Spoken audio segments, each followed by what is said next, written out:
foi semana passada, não foi? Ela estava fazendo, não sei se era janta. Era janta? Almoço. Era almoço ali, era.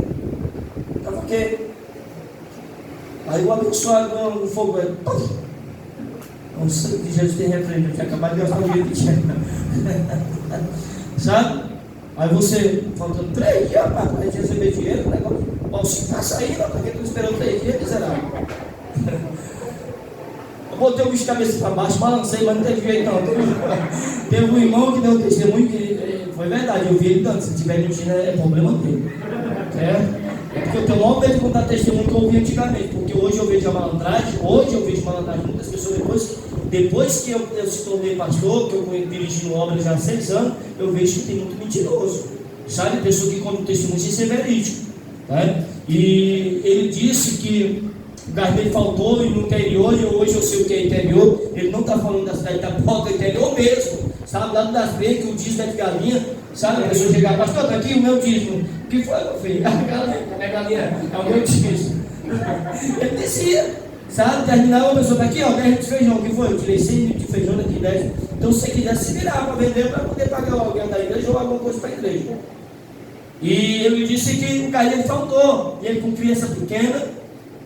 E ele disse, Jesus, eu não tenho culpa de ter mandado para cá. Tu vai ter que se virar para me dar o dinheiro do meu gás, ou então eu quero que tu encha. Tu não disse que é o Deus da providência, tu não abriu o mar vermelho? Ele botou o João no meio da sala, e ele passou uma hora orando por o João. Você acha que eu sei não quero isso? E ele disse que orou, e com aquele medo, né, dentro dele. Se bicho assim dele. Aí ele disse que ligou. Ele disse que passou 15 dias ainda cozinhando com gás. Ele disse que Jesus recarregou o bujão dele. Se eu posso acreditar que Deus tem poder para fazer isso. Se Deus fez a terra com haja luz, houve luz. A lua, o sol, foi através do haja de Deus, né? Então tudo que nós vemos hoje é através do haja. Só que no meio de tanta palhaçada que a gente vê hoje, a gente ri, né? A gente não quer acreditar. Outros missionários também, na época que 10 reais era dinheiro, o pastor dele foi para a sede em Fortaleza, esperando que o pastor dele ia voltar para pregar à noite, e os irmãos iam dar uma oferta, e ele ia ter dinheiro para voltar, porque os pastores, quando iam para a sede lá em Fortaleza, eles iam nesse intuito, para Deus abençoar, usar de alguém e abençoar eles a obra no sertão, né? Ou alguma igreja do bairro chamar eles para pregar, e ali os irmãos, né, conduz testemunho, e ele levou o azar que nada disso aconteceu, né? E aí ele disse que andando nas ruas de Fortaleza, ele disse que andando ali pelas ruas de Fortaleza, no centro da cidade, dizendo Jesus, e agora, e eu estou com fome, não tenho dinheiro do ônibus para voltar para casa, e agora, Jesus, ele disse que apareceu um homem para ele e disse assim, está aqui, ó, que Deus mandou, 10 reais, ele chamava era a cerola na época, que era aquela cédula vermelha, né, de 10 reais, e deu a ele. Ele disse que quando pegou a cédula, que foi olhar para o homem já não estava mais na frente dele, desapareceu. E ele disse que tem a convicção, a certeza de que Deus mandou um anjo para trazer aquele dinheiro para ele. Entendeu? Então Deus providencia, certo? Só que nós não queremos depender mais de anjo, né? Então é mais fácil nós murmurar. Então quando você e eu se maldiz, oh meu Deus, irmão, como é que está a tua vida? A pessoa começa a dizer, eu gosto de ouvir a irmã Vera, porque quando eu escuto a irmã Vera é só testemunho, e eu sou testemunho que fui na casa dela, e a casa dela é uma bênção de Deus, né? Quando ficou marcado, o dia que eu fui tomar um café lá, e ela começou a dizer, ei pastor, que Jesus me deu, que Jesus me deu, que Jesus me deu, que Jesus me deu. Então isso é bom conversar com o crente assim, você edifica a sua fé, você sai do local crente. Agora que você chega, irmão, dá um testemunho aqui no ciclo de oração, irmão. Aí o irmão vai dizer, olha irmão, o meu marido continua aquela praga, meu Deus do céu, a minha casa, meu Deus do céu, irmão, vou dizer que eu não você, eu sou crente, ele diz assim, ó, eu sou crente porque sou crente mesmo, mas lá em casa não tem jeito não. Aí você vai dizer, vem cá, tu é crente, né? Então é uma murmuração tremenda, não é o caso de Jó.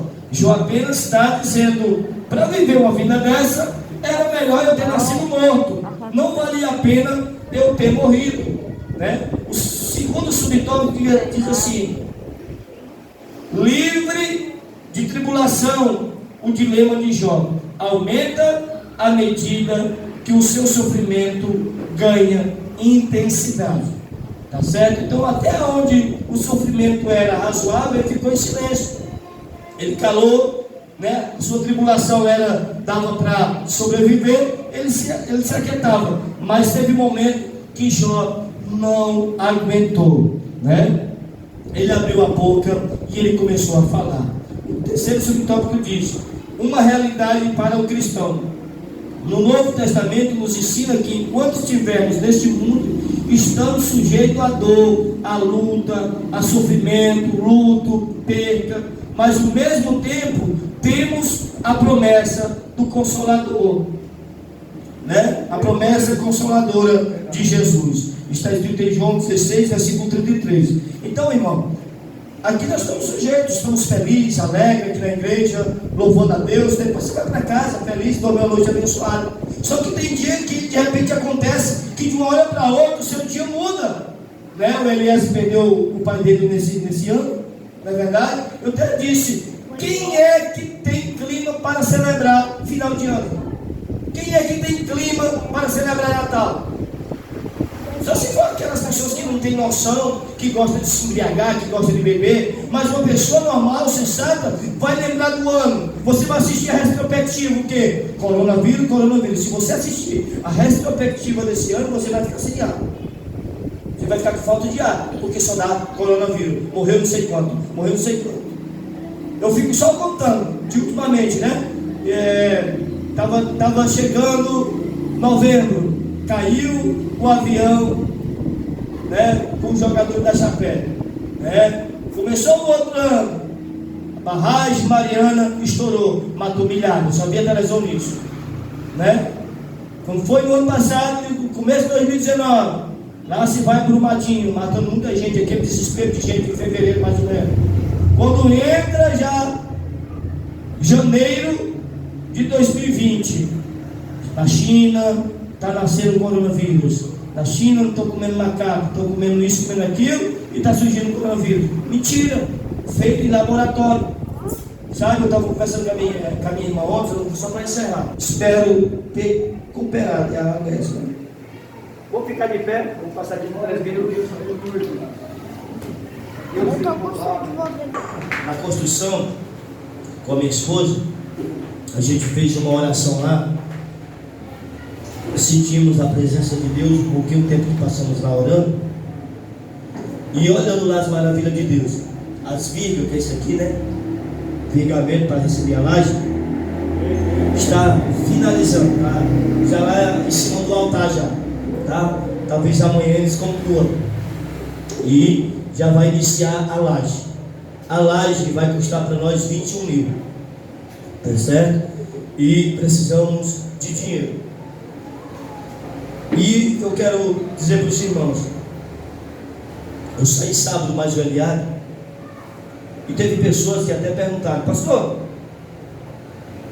eu já comprei nesse mês, né? Que sábado era 31, né? Eu já comprei nesse mês, já aconteceu aquele. Eu disse: aconteceu sim. Quem ganhou foi 2 pessoas lá na ladeira. A gente transmitido pelas redes sociais, tá? E foi 2 pessoas lá na ladeira, uma fruteira e uma cesta básica. E estamos aqui. E para falar para você, o Eliabe vendeu sozinho. Ele oferecia, eu fazia só auxiliar ele. Aí ele vendeu 41 papelotezinhos. Apuramos R$255. Por quê? Era para ser 205, né? Porque foi 41, 20 em cada papelote. Porque teve uma moça lá que queria comprar mais, não tinha, né? Aí ele pegou, tá aqui R$50, viu? Tu mora lá por mim. E ofertou R$50 para a construção, tá? Então, se nós bater num canto não tem peixe, só bater no outro canto que tem peixe, tá? Não seria interessante você tirar do seu bolso, porque você rala pra caramba, sabe? Rala muito. E a igreja, ela é aquele tipo, tem que saber se comunicar. Então você oferece esse sorteio, que agora você pode oferecer, que é três sorteios, né, na verdade, um só. A pessoa vai concorrer 3 prêmios, então a pessoa tem mais chance de ganhar alguma coisa. É uma sanduicheira, um liquidificador e o ferro de passar. O Eliabe oferecia até pano de passar. O sorteio é um líquido ventilador, é um pano de passar, né?